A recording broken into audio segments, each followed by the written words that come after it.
What is universal basic income, and what do most people get wrong about universal basic income?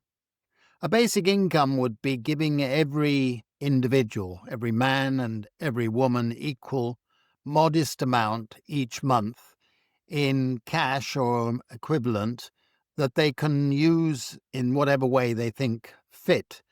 And it would be unconditional in terms of what they had to do to receive it. It's a right, it's an economic right, and unconditional in terms of having to do something in order to retain the right to a basic income. It would be a modest amount, initially at least, and it would give people a sense of basic security.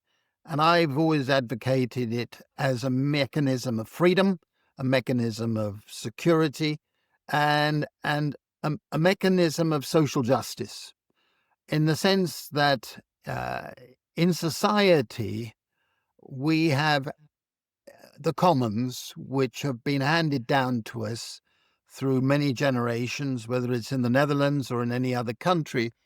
And that has been, it's our equal right. But it's been taken away by minorities, and they've made profit from our commons. And in a sense, you could say that it's a matter of justice that we all receive a dividend, a social dividend, on the collective wealth that's being created.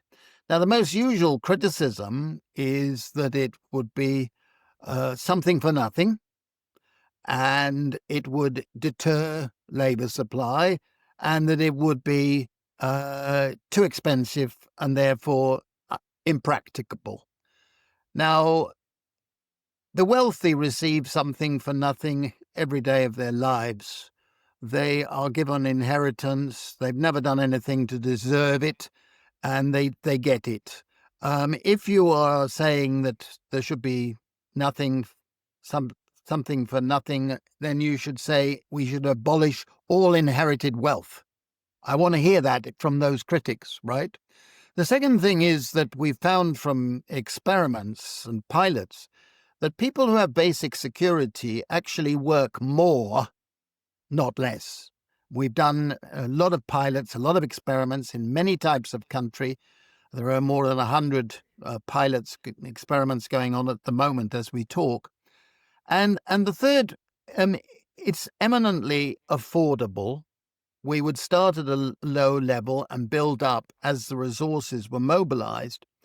And the idea would be to build up a commons fund from dividends paid from a capital fund that was built up from taxes on those who are making profit or causing ecological decay and so on. And you build it, as you build it up, the level of basic income would rise. So for me, the main objections, and there are others that I've dealt with in my books, can be dealt with. They don't stand up to scrutiny.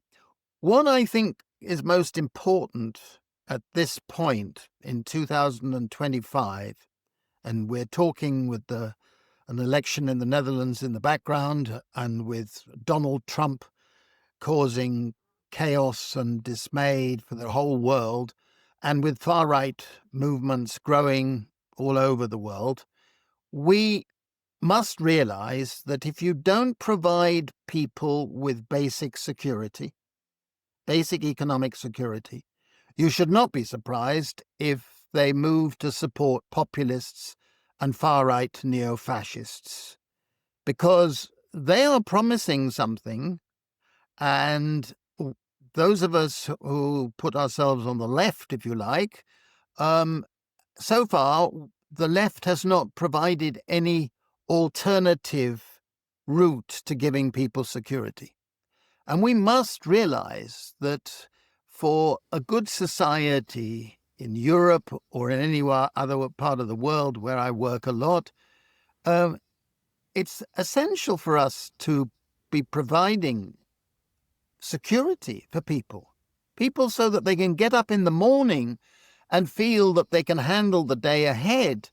People who think that their children are not going to be penalized because of their own economic insecurities. Now, we can come back to those issues, But I think we are at a very, very sensitive point in history where we must realize that progressive economics, I'm an economist, progressive policies have to be saying to people, we will give you security so you can build your life and build your community and act within a community. And if we don't provide that, then hell is going to break loose.